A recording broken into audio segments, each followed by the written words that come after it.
the world is witnessing the most difficult times of the modern history due to this global outbreak of Covid-19. There's a lot of uncertainty and negativity around. And to my understanding, the biggest challenge with each one of us at present is how to create positivity.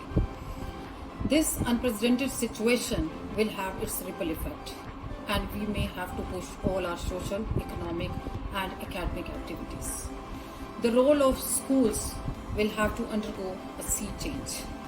We need to produce forward thinkers, those who are able to understand the forthcoming challenges post-COVID and are competent and capable enough to deal with those challenges to change the environment. If they can make the environment, they can even change the environment also.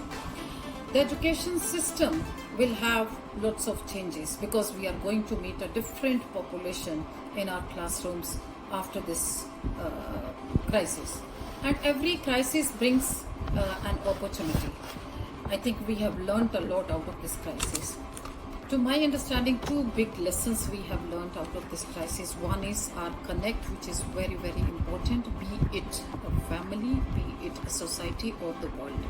So we have come together, come closer to each other through this technology.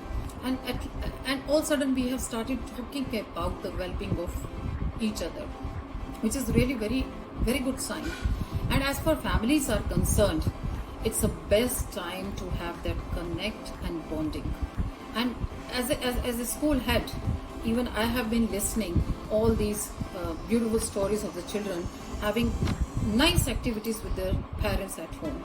And as an educator, we urge our parents a lot to spend quality time.